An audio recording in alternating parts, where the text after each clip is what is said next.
At the reunion, my sister sneered, "Here's $10 for the bus." I just smiled. Minutes later, my pilot landed a private chopper and bowed, "Ma'am, ready for takeoff." The room went dead silent. I am 28 years old, and for the last 10 years, my family has been absolutely convinced that I am a complete and utter failure. I was sitting in my corner office in downtown Los Angeles, staring out through the floor-to-ceiling glass windows at the sprawling city below. The leather of my chair was cool against my skin, and the only sound in the room was the soft hum of the air conditioning. It was a Tuesday morning, right around 10 o'clock, and I was in the middle of reviewing the final legal documents for the sale of my tech company. $40 million. That was the number printed on the contract resting on my mahogany desk. $40 million for an environmental tracking app one built from scratch in a freezing, cramped apartment while eating nothing but dollar store noodles. Then my phone buzzed. The caller ID flashed a name I hadn't seen in months. Julian. My older brother.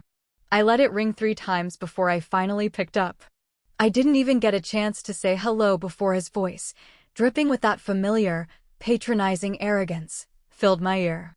"Maya, we need you back in Pine Valley this weekend," he commanded. It wasn't a request. It was an order from a man who believed he was the undisputed king of our family. Mom and Dad are getting worse. Dad's memory is slipping faster than the doctors thought, and Mom can barely move around the house with that bad hip of hers. We are holding a family meeting to discuss their care and the financial arrangements. You need to be there. I leaned back in my chair, closing my eyes and letting out a long, slow breath. Julian is 38, a man who has spent his entire adult life trying to project the image of a wildly successful corporate executive. He works for a massive firm, drives a leased luxury SUV, and talks about money like he prints it in his basement. "I have a lot going on right now, Julian," I said, keeping my voice perfectly level. He scoffed loudly on the other end of the line. The sound grated on my nerves like sandpaper. "Right. Your little freelance coding gigs. Look, Maya, I know things are tight for you. I know you don't have a real career or any actual responsibilities. But this is about Mom and Dad. Cassidy is flying in from her marketing conference, and I've already taken time off from the firm. The least you can do is scrape together enough for a cheap flight and show up. We need everyone on board to figure out how to pay for their care." My sister, Cassidy, 32 years old, married to a man who basically lives on a golf course and absolutely obsessed with maintaining an Instagram-perfect life. Just hearing her name made my stomach tighten. Julian and Cassidy were 2 sides of the same toxic coin.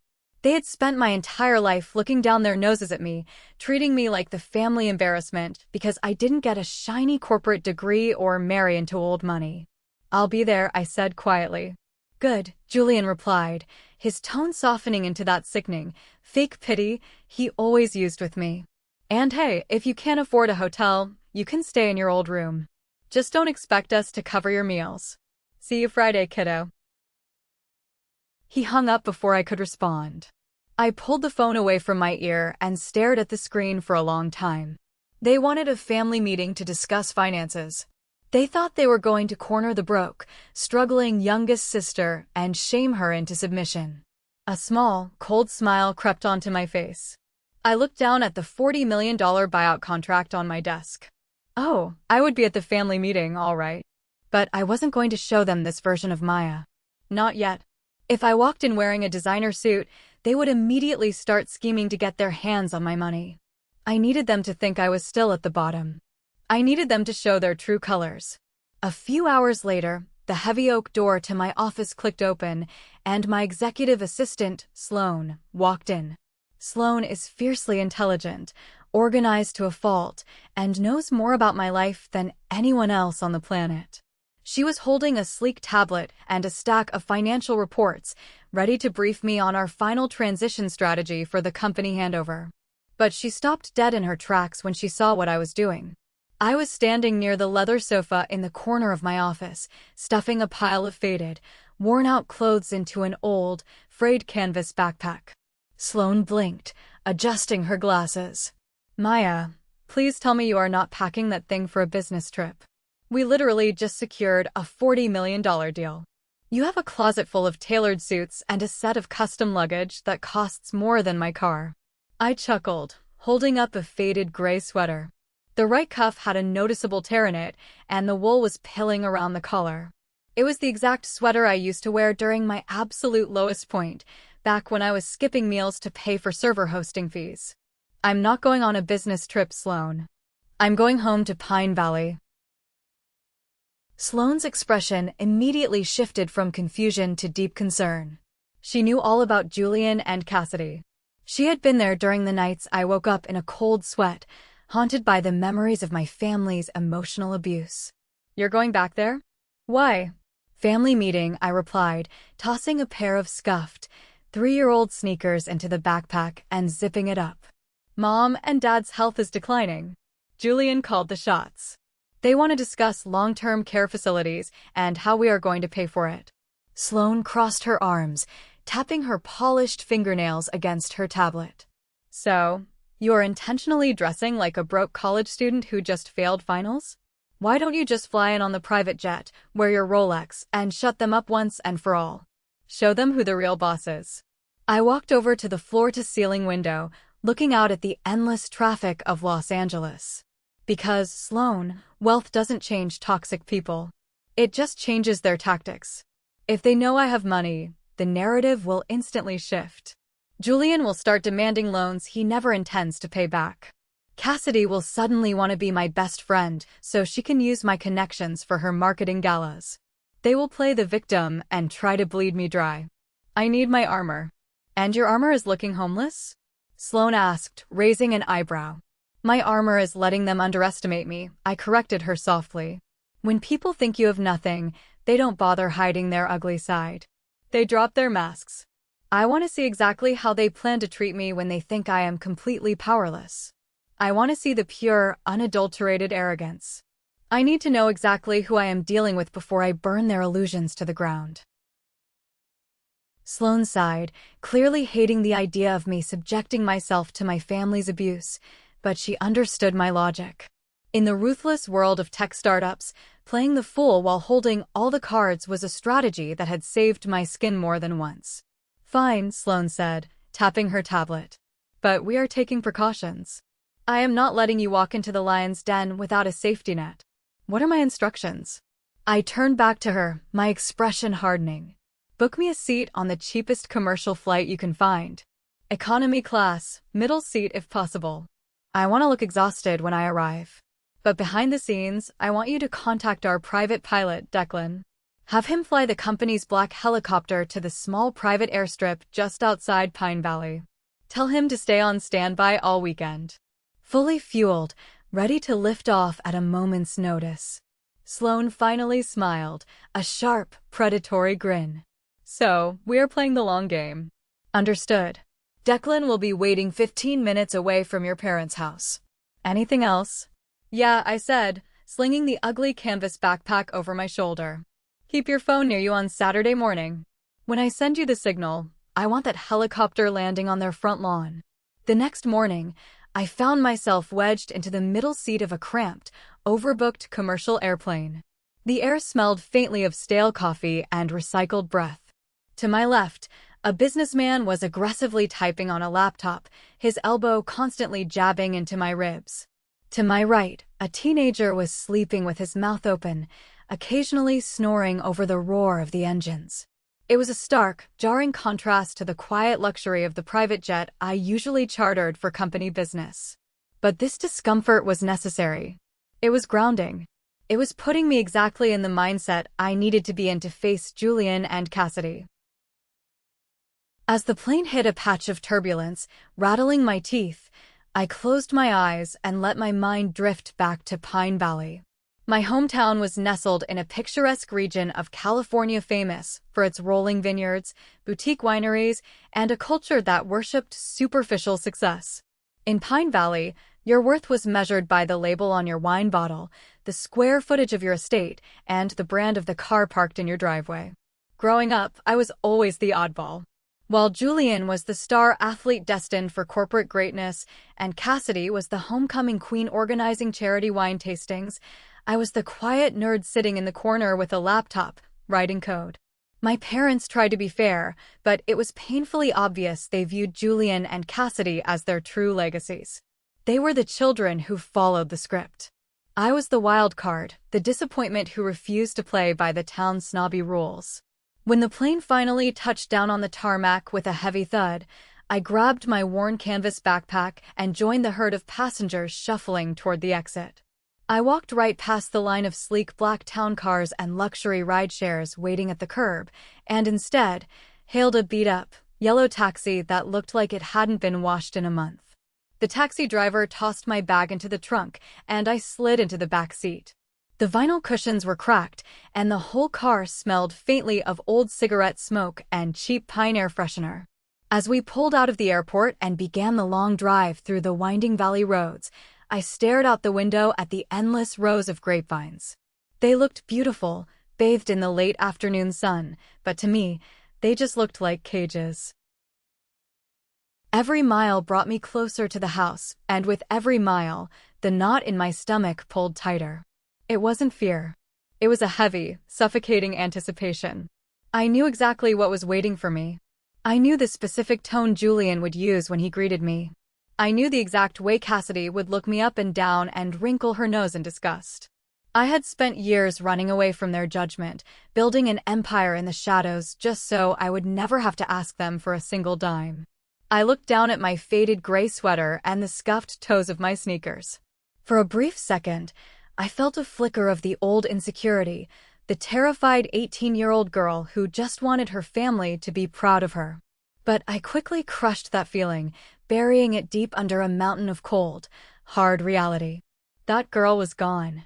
She died in a freezing apartment in Los Angeles, replaced by a woman who had fought tooth and nail to secure a $40 million future. The taxi turned onto the familiar, tree-lined street of my childhood neighborhood.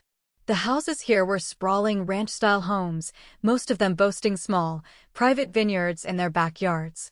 As the driver slowed down and pulled into the gravel driveway of my parents' house, I took one last, deep breath. The armor was on. The trap was set. It was time to step back into the lion's den. The tires of the cheap taxi crunched loudly against the gravel driveway, stopping right behind a gleaming, brand-new luxury SUV. The SUV was black, aggressively large, and polished to a mirror shine.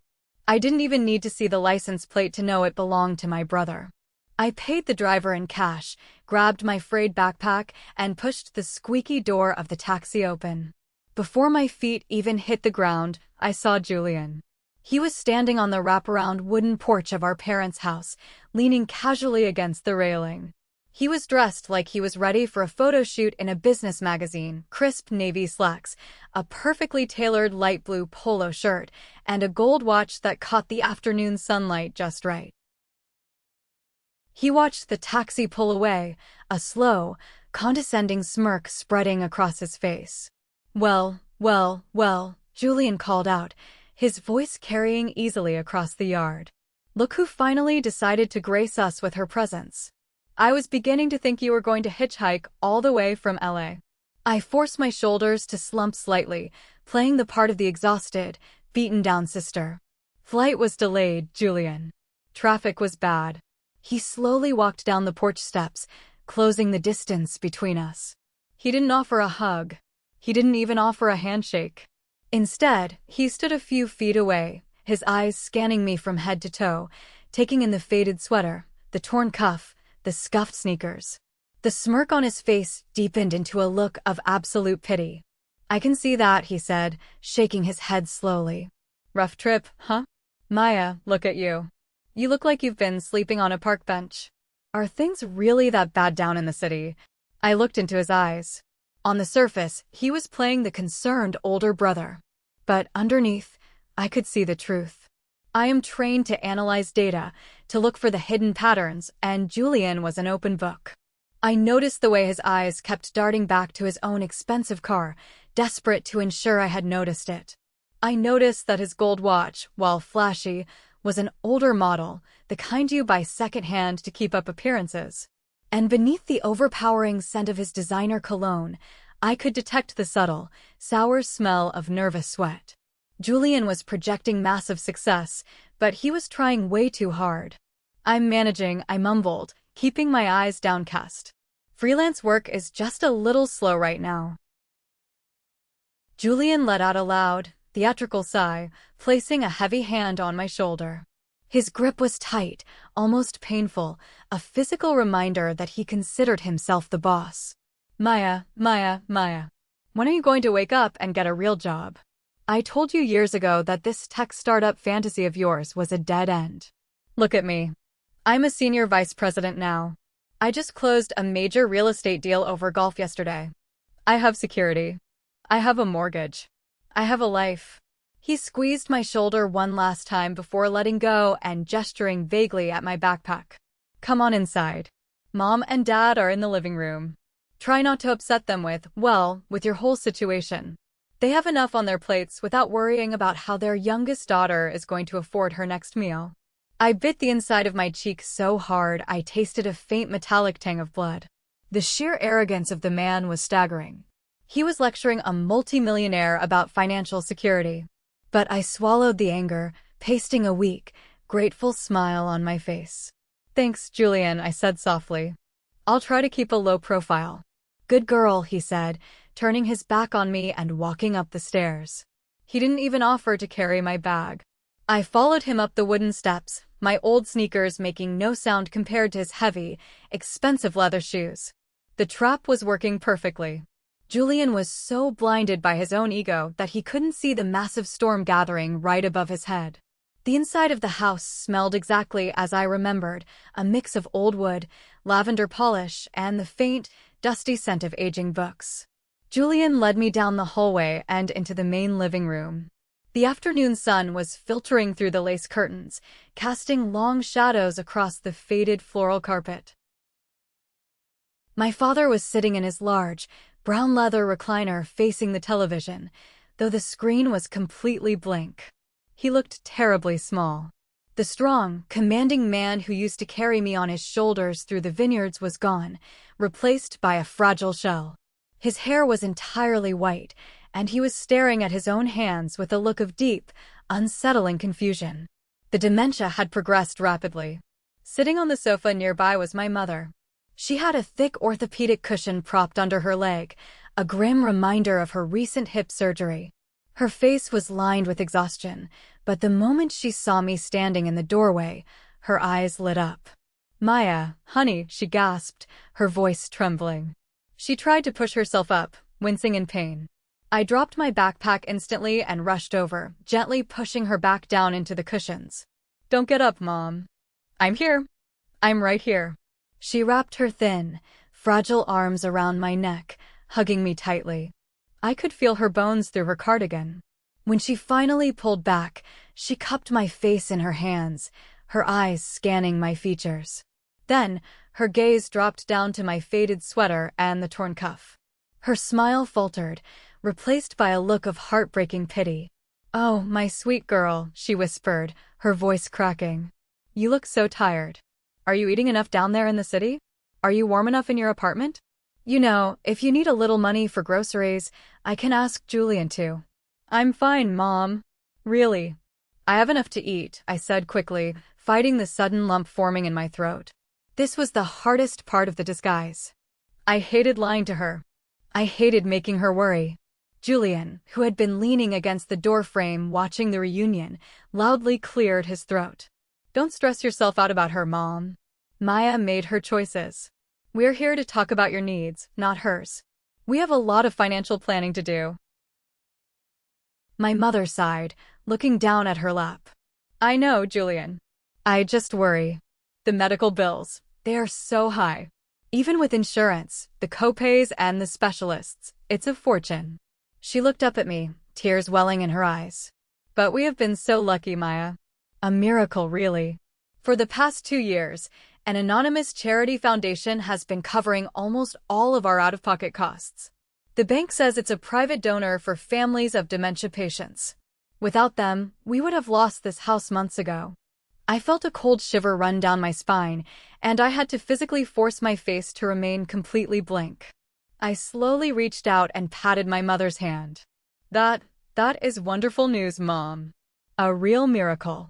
The truth, The massive, unspoken truth screaming in my head was that there was no magical charity. 2 years ago, when Dad was first diagnosed and the bills started piling up, I quietly set up a shell foundation through my company. Every single month, I had been wiring thousands of dollars straight into their medical accounts to keep them afloat. I paid for Dad's memory care specialists. I paid for Mom's hip surgery. I paid for the physical therapy. I did it anonymously because I knew if Julian or Cassidy found out I had money, they would somehow find a way to hijack the funds for themselves. I looked over at Julian. He was nodding seriously, playing the part of the responsible son. He had absolutely no idea that the useless, broke sister he loved to mock was the only reason he wasn't currently paying their parents' debts. He thought he was the savior of the family. He thought he was the king. I squeezed my mother's hand one more time, letting go and standing up straight. The guilt of lying to her was heavy, but it only solidified my resolve. Julian and Cassidy needed to be exposed. I was going to let them dig their own graves, one insult at a time. The tension in the house hung thick and suffocating until dinner time. My mother, despite her pain, had insisted on setting the dining room table with her good china. The roast chicken smelled incredible, but my appetite had completely vanished the moment the doorbell rang. Cassidy had arrived. She swept into the house like a hurricane of expensive perfume and loud confidence. She was wearing a tailored designer dress that hugged her perfectly, towering stiletto heels that clicked sharply against the hardwood floor, and a leather handbag that easily cost 3 months of rent for an average person. Her hair was blown out into perfect, voluminous waves. She didn't look like a woman coming to discuss her dying parents. She looked like she was walking a red carpet. "Mom, Dad," Cassidy squealed, kissing the air near my mother's cheek to avoid ruining her makeup. She gave Julian a high five, praising his new SUV parked outside. Then, her eyes landed on me. She stopped moving. The bright, fake smile on her face slowly melted into a sneer of undisguised revulsion. She looked at my messy ponytail, my faded sweater, and my cheap jeans like I was a piece of garbage someone had dragged in on the bottom of their shoe. "Maya," she said, her voice dropping an octave, completely devoid of warmth. "Wow. You really haven't changed a bit, have you? I thought maybe living in Los Angeles would have taught you a little bit about personal grooming." "Good to see you too, Cassidy," I replied evenly, pulling out a chair and sitting down at the table. Dinner was an exercise in psychological torture. For the first 30 minutes, Julian and Cassidy dominated the conversation, aggressively bragging about their lavish lifestyles. Julian talked about a country club membership he was applying for. Cassidy talked endlessly about a high-society charity gala she had organized for the local wine elite, name-dropping local politicians and wealthy vineyard owners. They tossed around numbers and figures, making sure Mom and Dad heard exactly how successful they were. They completely ignored me, treating me like the hired help who was merely permitted to sit at the table. Until dessert. As my mother brought out a plate of sliced apples and cheese, the conversation finally shifted to me. But it wasn't out of curiosity. It was out of malice. "So, Maya," Cassidy said, swirling a glass of expensive red wine she had brought herself. "Are you still doing that little computer hobby of yours? What is it, fixing websites for local bakeries?" "I work in software, Cassidy," I said quietly, keeping my eyes on my plate. Julian let out a short, barking laugh. "Software. Right. Barely scraping by, more like it. Mom was telling me you look like you're starving." Cassidy leaned forward, resting her perfectly manicured chin on her hand. Her eyes were glittering with cruel amusement. She loved this. She loved having an audience to humiliate me. Slowly, deliberately, she reached into her designer handbag and pulled out her leather wallet. She unzipped it, rummaged around for a second, and pulled out a small, plastic card. With a flick of her wrist, she slid the card across the polished wooden table. It stopped directly in front of my plate. I looked down. It was a prepaid gift card for a cheap, discount coffee chain. Written on the front in black marker was the number 10. $10. "Here," Cassidy said, her voice dripping with syrupy, toxic sweetness. "Take this, Maya. Use it to buy yourself a decent cup of coffee, or maybe use it for the bus ride back to the airport. Honestly, looking at you is just depressing. Consider it a charity donation from your big sister." The room went dead silent. Even Julian seemed to hold his breath, waiting to see my reaction. My mother looked horrified, opening her mouth to scold Cassidy, but no words came out. I stared at the $10 piece of plastic. I felt the heat rising in my chest, a furious, burning anger that threatened to boil over. It was the ultimate insult. A public declaration that my worth in this family was equivalent to a pocketful of spare change. I could feel my hands trembling slightly under the table. But I didn't scream. I didn't cry. I didn't throw the card back in her face. Instead, I took a deep breath, forcing my heart rate to slow down. I reached out, picked up the card, and slipped it into the pocket of my frayed sweater. I looked up at Cassidy, locking eyes with her, and I smiled. It wasn't a warm smile. It was a cold, empty curve of the lips. "Thank you, Cassidy," I said, my voice eerily calm. "I appreciate the generosity. I'll make sure to put it to good use." Cassidy looked slightly disappointed that I hadn't broken down in tears, but she quickly recovered, tossing her hair over her shoulder and turning back to Julian. "Well, someone has to take care of the less fortunate, right?" she laughed. I just sat there, the plastic card burning a hole in my pocket, letting them bask in their delusional victory. They had no idea. They had absolutely no idea the hellfire I was about to rain down on them. If you are enjoying the story so far, please take a moment to hit the like button, subscribe to the channel, and leave a comment down below with the name of the city you are living in. Every single comment helps push this video to more people who love satisfying family drama, and I appreciate you all so much. Later that night, the house finally grew quiet. Mom and Dad had gone to sleep, and Julian and Cassidy had retreated to their respective guest rooms, likely texting each other to coordinate their attack for the official family meeting in the morning. I was lying on the narrow twin bed in my old childhood room, staring up at the ceiling fan spinning lazily in the dark. The faint yellow glow of a street lamp filtered through the blinds, casting prison bar shadows across the walls. My hand reached into the pocket of my sweater, pulling out the $10 gift card Cassidy had thrown at me. I turned the smooth plastic over and over between my fingers. The sheer audacity of her insult didn't hurt me, it just dug up ghosts I had spent the last decade trying to bury. Lying there in the dark, my mind was violently pulled back to a memory from 10 years ago. The memory of the original sin that broke this family apart. I was 18 years old. I was a freshman in college, living on instant coffee and adrenaline, pouring every waking second into a massive coding project. It was the beta version of EcoGuard, an application designed to help small businesses track and reduce their carbon emissions while saving on tax credits. It was raw, but the logic was flawless. It was a multi-million-dollar idea, and I was so incredibly proud of it. Like an idiot, I wanted my big brother's approval. It was Thanksgiving break. Julian was 28 at the time, an ambitious junior executive at a prominent corporate logistics firm. I remember sitting at the kitchen table, eagerly pushing my laptop toward him, showing him the wireframes, the back-end architecture, and the projected market analysis. "Look, Julian," I had said, my voice trembling with excitement. "If a company integrates this tracking API, they can cut overhead costs by 15% in the first year alone while qualifying for green energy grants. It's huge." Julian had leaned over the screen. I remember the exact look on his face. It wasn't pride. It was a calculating, predatory hunger. He asked me detailed questions. He asked for a copy of the business proposal outline to review and give me pointers. Believing he was trying to help, I emailed him my entire executive summary.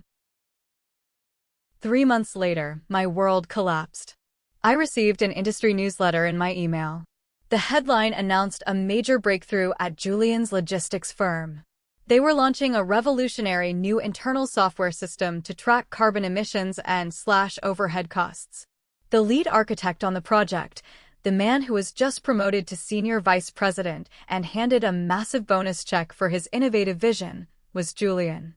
He had taken my exact proposal, changed the name, slapped the company logo on it, and presented it to his board of directors as his own original idea.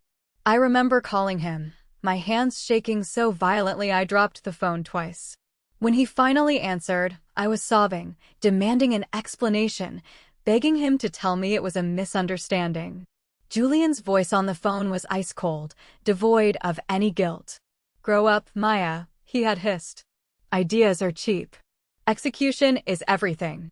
You are an 18-year-old kid in a dorm room. You could never have built this. I took your little concept and made it a reality. You should be thanking me for proving your theory works. If you ever try to claim I stole this, I swear to God, I will bury you with our corporate lawyers. Don't be a hysterical child." He hung up on me. My own brother.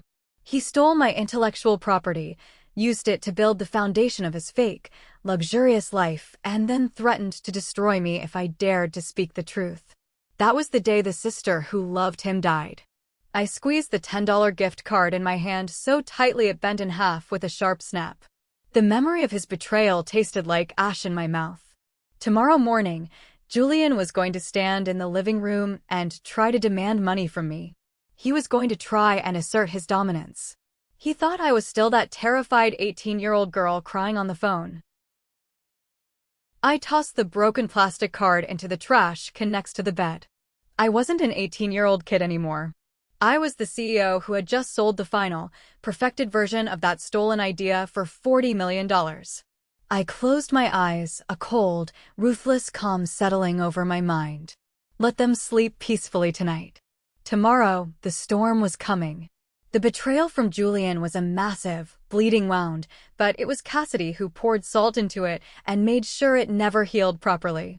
Lying in my childhood bed, staring at the ceiling, the memories of her cruelty came flooding back with absolute clarity. When Julian stole my application, I didn't just stay quiet. For a brief, naive moment, I tried to fight back. I tried to warn the local business owners in our town, the vineyard managers who knew our family, that Julian's sudden genius was built on a lie. That was when Cassidy stepped in as his fiercely loyal attack dog. She didn't do it out of love for Julian. She did it because Julian's new wealth elevated her own social status. She needed his money and his corporate prestige to impress her high society friends. So, to protect his reputation, she completely destroyed mine.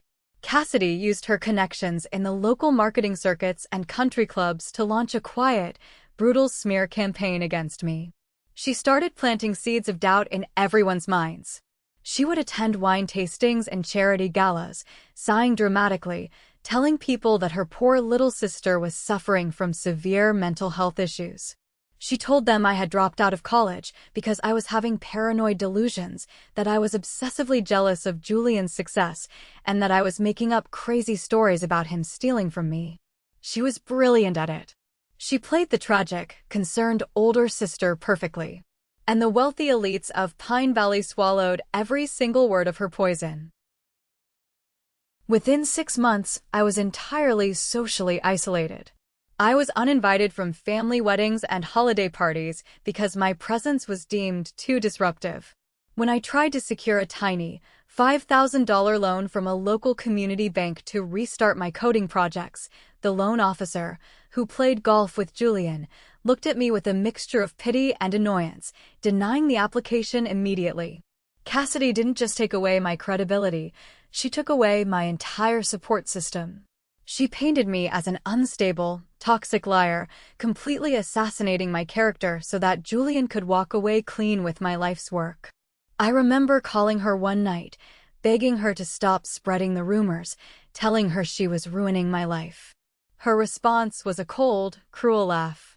She told me that nobody trusts a dropout, and that if I knew what was good for me, I would pack my bags and leave town before I embarrassed the family any further. So I left. I packed my meager belongings into a single suitcase, took a Greyhound bus to Los Angeles, and completely vanished from their world. I didn't speak to them for years, only answering the occasional holiday phone call to maintain the absolute bare minimum of contact for my parents' sake. Every time I called, Cassidy would ask, with that same fake sympathy, if I was finally seeking therapy for my issues.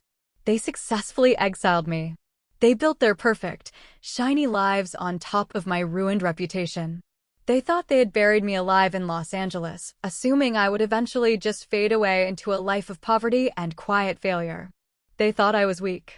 They had no idea that the isolation they forced upon me was exactly what I needed to forge myself into something unbreakable. The transition from a naive 18-year-old girl to the CEO of a $40 million tech empire was not glamorous. It was a brutal, ugly, exhausting war of attrition. When I arrived in Los Angeles, I rented a tiny, freezing studio apartment above a noisy laundromat. The walls were paper-thin, the heater was permanently broken, and I slept on a mattress I found at a thrift store.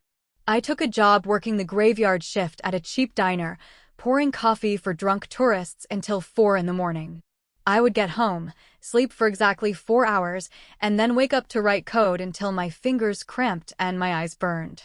I rebuilt the EcoGuard application from the ground up, but this time, I made it 10 times better, faster, and completely unstealable.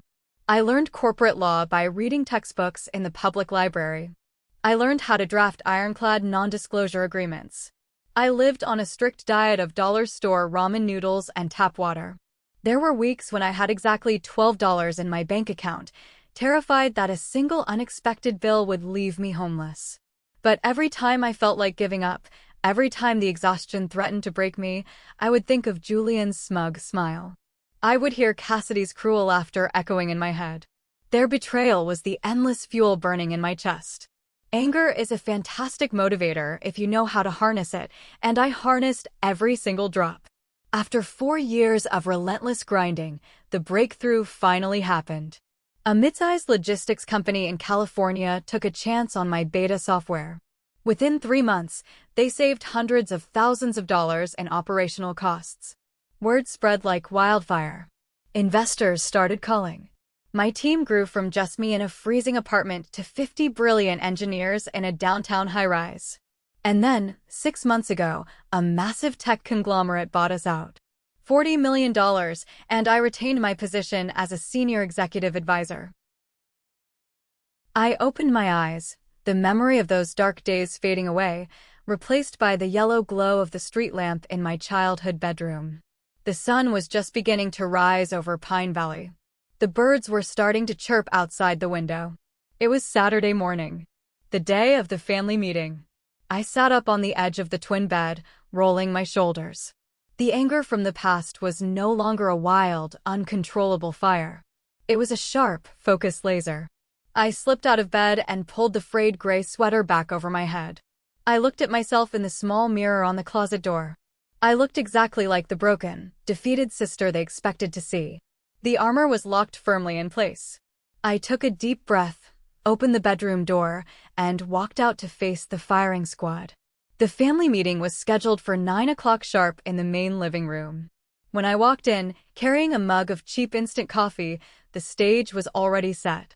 Julian had actually brought a portable projector from his corporate office and had it hooked up to his sleek laptop, projecting a presentation onto the blank wall above the fireplace. The title slide read Parental Care Options and Financial Restructuring, written in bold, aggressive corporate font. Mom and Dad were sitting together on the sofa. Dad looked completely lost, staring blankly at the bright light of the projector, while Mom held his hand, looking nervous and exhausted. Cassidy was perched on a velvet armchair, wearing a designer silk blouse, casually scrolling through her phone. She barely glanced up when I entered, just letting out a small, dramatic sigh as if my presence was a massive inconvenience. "Take a seat in the corner, Maya," Julian ordered, not even looking away from his laptop screen. "We have a lot of ground to cover, and I don't want to waste my entire weekend." I quietly walked over to a small, wobbly wooden stool in the back of the room and sat down, holding my coffee mug with both hands, making myself look as small and insignificant as possible. Julian grabbed a remote clicker and stood at the front of the room like a CEO addressing his shareholders. He clicked to the first slide. It displayed a series of glossy photos of a massive, luxury assisted living facility. There were manicured gardens, a private dining room that looked like a five-star restaurant, and a daily schedule that included wine tasting socials and classical music therapy. "This is the Oak Ridge Estate," Julian announced, his voice booming through the room. "It is the premier memory care and assisted living facility in the state. Mom, Dad, this is where you deserve to be. It has top-tier medical staff on site 24/7. My mother gasped softly, her eyes widening at the pictures. "Julian, honey, that looks like a luxury resort. We could never afford something like that. Our retirement savings." "Let me worry about the money, Mom," Julian interrupted smoothly, clicking to the next slide, which showed a massive pie chart of financial breakdowns. "The reality is, the current anonymous charity that has been paying your bills could dry up tomorrow. We cannot rely on handouts. We need a solid family plan. The Oak Ridge Estate costs exactly $12,000 a month for a dual-occupancy suite." He paused, letting that massive number hang heavily in the air to ensure everyone felt its weight. "Now," Julian continued, turning his gaze toward me, his eyes narrowing into a sharp, judgmental glare. "Cassidy and I have already discussed this. Since we are both highly successful and financially stable, we are willing to take on the heavy lifting. I will cover 45% of the monthly cost. Cassidy will cover 45%. That leaves exactly 10%. He pointed the laser pointer directly at my chest. "That is $1,200 a month, Maya. We are only asking you to cover a pathetic 10%. Now, I know you are basically living in poverty playing with computers, but it is time to grow up and take some responsibility. You need to get a second job or a third job, whatever it takes. We are not going to carry your dead weight forever. Can you manage $1,200 a month, or are you completely useless?" Cassidy finally looked up from her phone, a nasty smile playing on her lips. "If she can't afford it, Julian, maybe she can clean the floors at the facility to pay off her share. Or maybe she can just skip eating for a few weeks. She could use a diet anyway." They were enjoying this. They were absolutely reveling in the power dynamic, intentionally backing me into a corner to watch me squirm, demanding money they were entirely convinced I did not have. I kept my head down, staring into my coffee mug, playing the part of the humiliated victim. But my mind was racing. $12,000 a month? The absolute best luxury care facility in this area topped out at $8,000. Julian was severely inflating the numbers. Something was very, very wrong here, and I was going to find out exactly what it was. "I need a moment to think," I mumbled softly, keeping my voice shaky and uncertain. "I'll go get some more water." Julian rolled his eyes aggressively, tossing the clicker onto the coffee table. "Unbelievable. We ask her for a measly $1,000 and she acts like we asked her to sell a kidney." "Fine. Go get your water, Maya. We will give you 5 minutes to figure out your life, then we need an answer." I stood up, keeping my shoulders hunched, and shuffled out of the living room. I walked down the hallway toward the kitchen, but I didn't turn the faucet on. Instead, I stood perfectly still in the shadow of the pantry door, holding my breath. A few seconds later, I heard the heavy footsteps of Julian, followed by the sharp clicking of Cassidy's heels. They walked into the kitchen, thinking I had gone to the upstairs bathroom.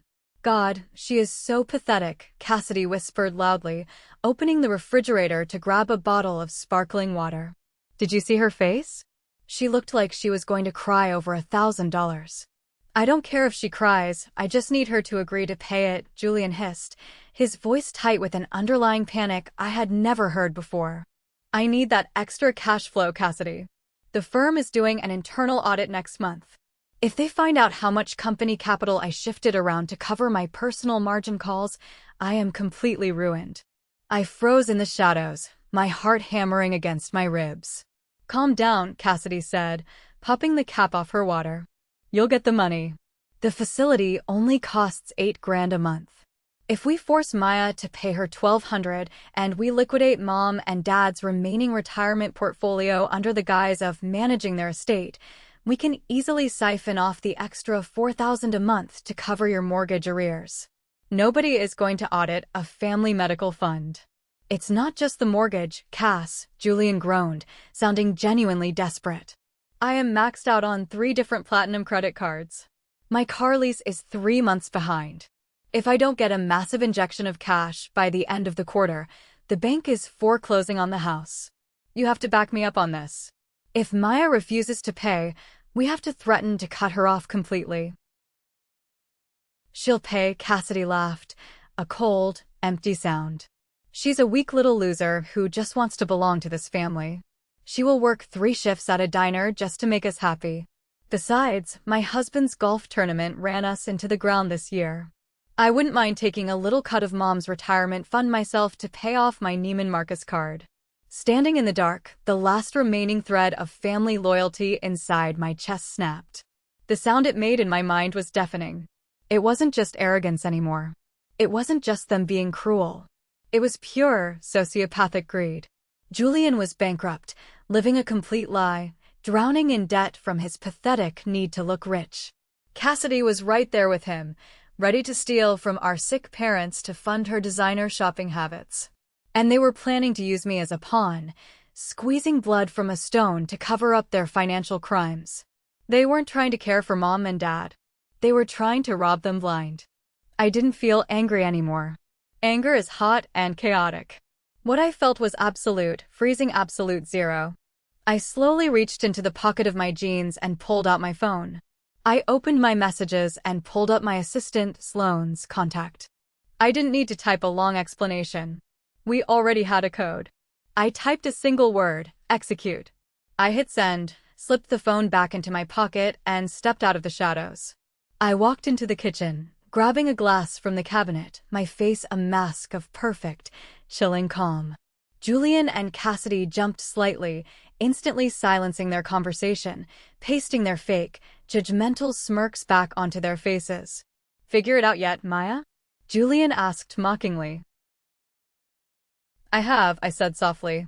Let's go back to the living room. I have an answer for you. We walked back into the living room. Mom was still holding Dad's hand, looking terrified of the impending financial ruin Julian had just presented.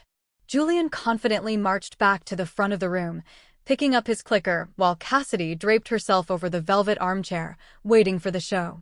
I didn't go back to the wobbly stool in the corner.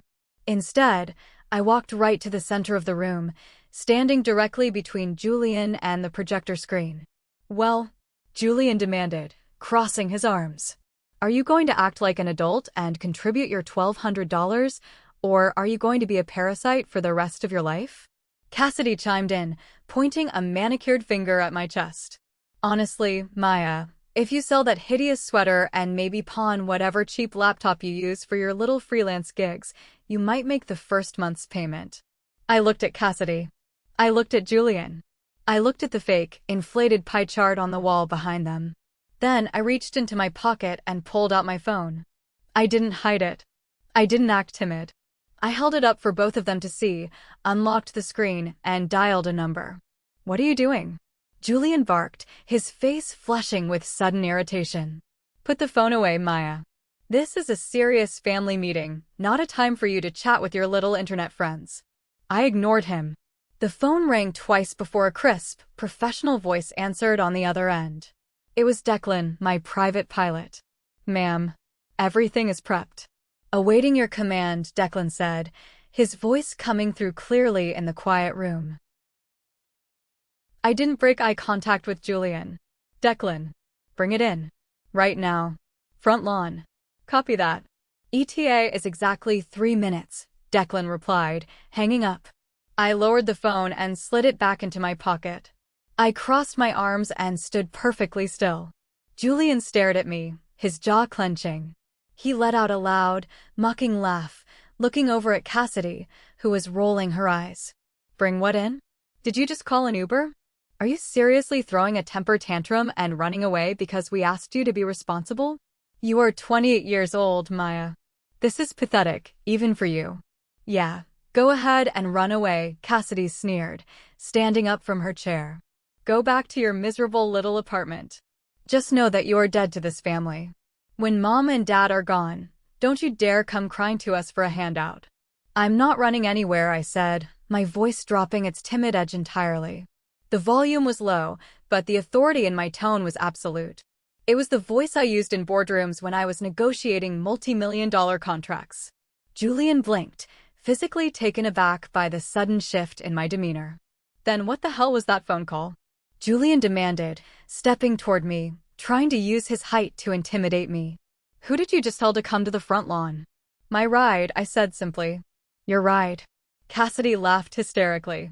What, did your taxi driver get lost? You really can't even afford a bus ticket, can you? Maya, honey, please, my mother pleaded from the sofa, tears finally spilling over her cheeks. Please don't fight with your brother. We can figure this out. You don't have to leave. I looked at my mother, the only person in this room I actually cared about, and offered her a genuinely warm smile. Don't worry, Mom. I'm not leaving you. I am just changing the venue of this meeting. Julian slammed his hand down on the coffee table, rattling the projector. Enough of these games. You are going to sit down and you are going to sign a contract guaranteeing your monthly payments, or I swear to God. Julian's threat was abruptly cut off.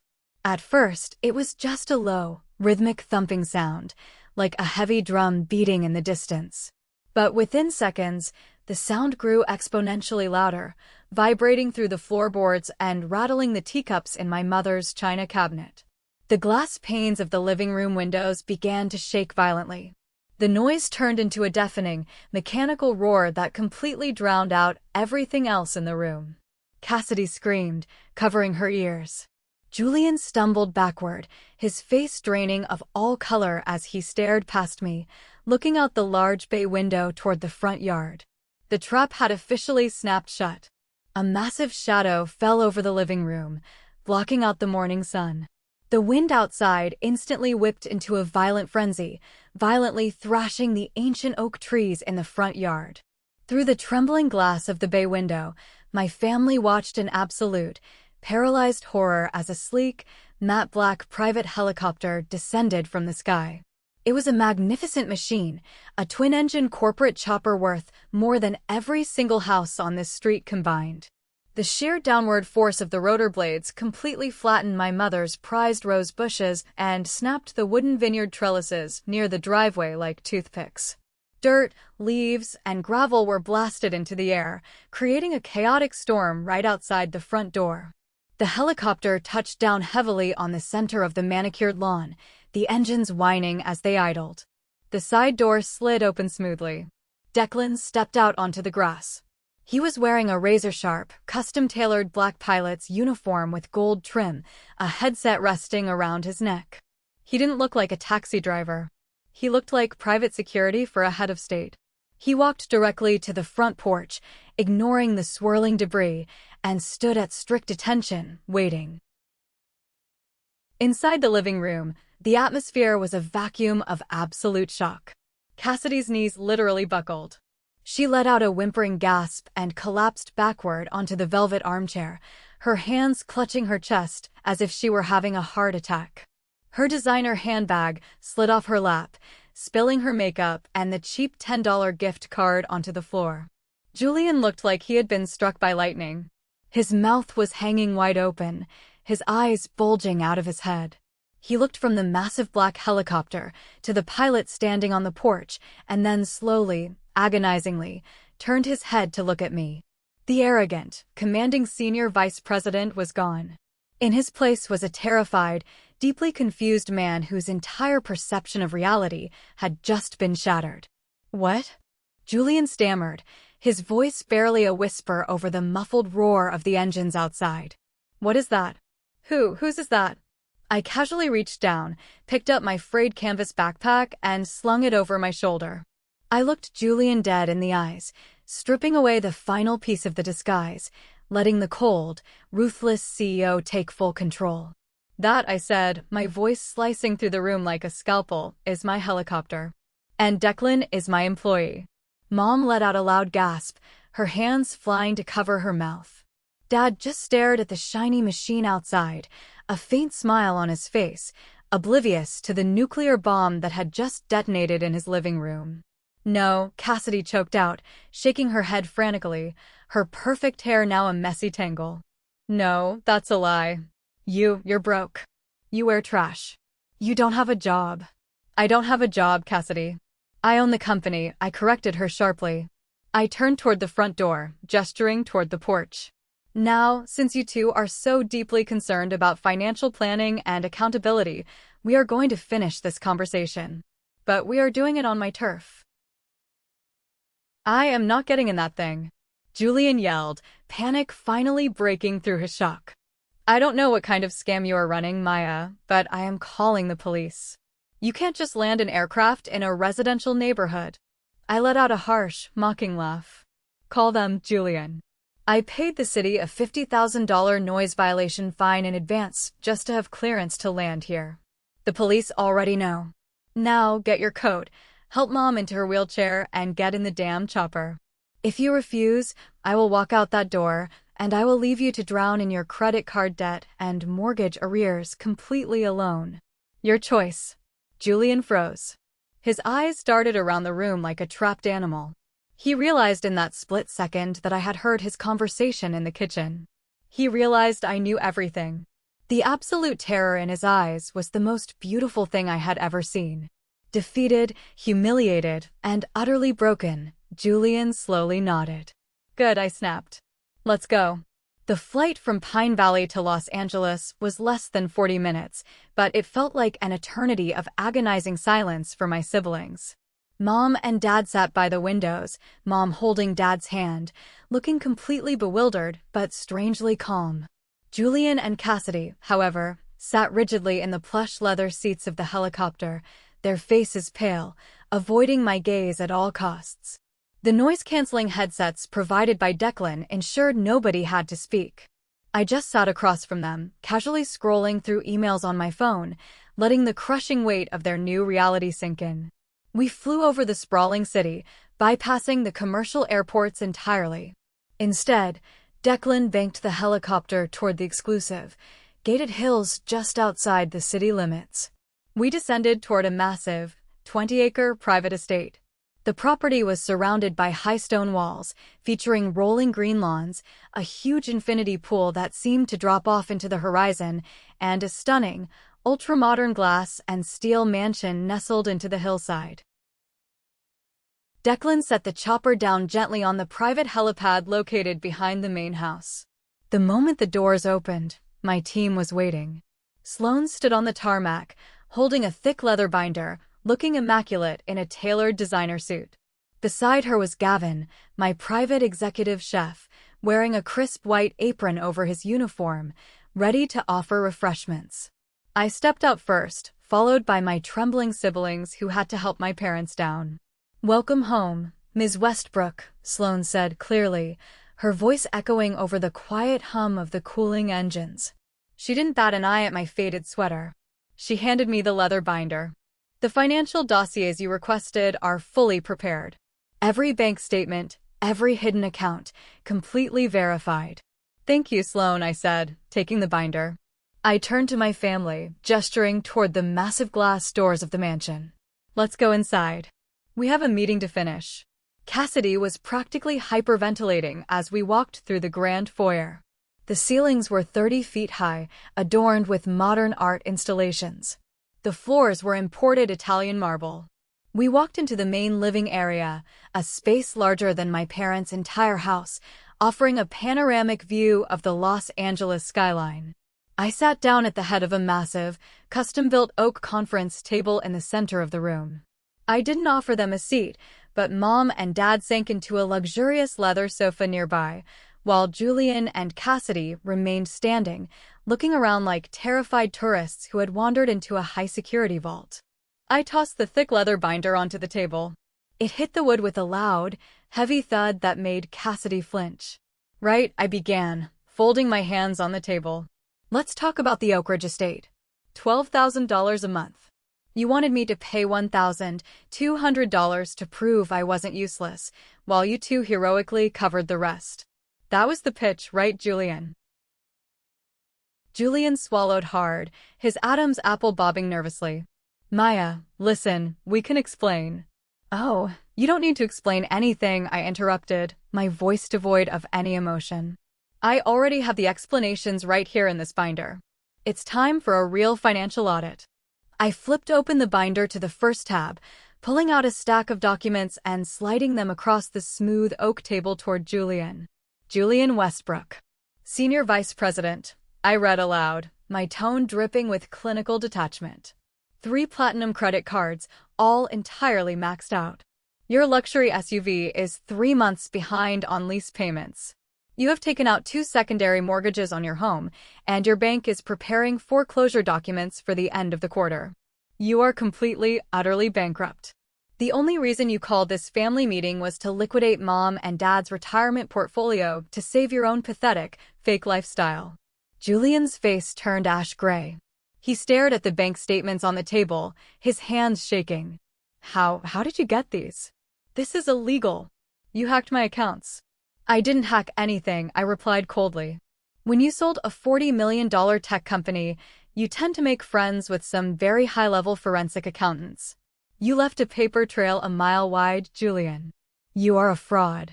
I turned my gaze to Cassidy, who immediately took a step backward, terrified of what was coming next. I flipped to the second tab. Cassidy, I said softly. Your husband's golf tournament? It's a massive money laundering sinkhole. Your credit score is in the low 500s. You buy designer clothes, wear them once for your Instagram photos with the tags tucked in, and then return them the next day to maintain your illusion of wealth. You agreed to help Julian steal from our parents so you could take a cut to pay off your own shopping debts. Cassidy burst into tears, covering her face with her hands. It's not my fault. The pressure, everyone expects us to be perfect. You don't understand what it's like in our circle. I don't care about your circle, I snapped, the anger finally bleeding into my voice. You spread vicious, disgusting lies about my mental health to protect Julian after he stole my intellectual property. You destroyed my reputation and exiled me from this family. And last night, you threw a $10 gift card at me like I was a stray dog. You are both toxic, selfish, and incredibly weak. Mom was crying on the sofa, clutching Dad's hand. Maya, Julian, is this true? Were you really going to take our retirement money? Julian couldn't even look at her. He just stared at the floor, totally broken. I walked over to my mother and knelt down beside her, taking her frail hands in mine. Mom, listen to me. You and Dad do not have a retirement fund anymore. Julian has been quietly draining it for months. Mom gasped, but I squeezed her hands tightly. But it doesn't matter. You remember that anonymous charity foundation that has been paying all of your medical bills for the past 2 years? The one that paid for your hip surgery and Dad's memory care. She nodded, tears streaming down her face. That was me, I whispered. I set up the foundation. I have been paying for everything. And yesterday, I finalized a private trust. The Oak Ridge estate is already fully paid for. You and Dad have a dual-occupancy luxury suite secured for the rest of your lives. A private medical transport is waiting outside to take you there right now. You will never have to worry about a single bill ever again. Mom leaned forward and hugged me, sobbing uncontrollably into my shoulder.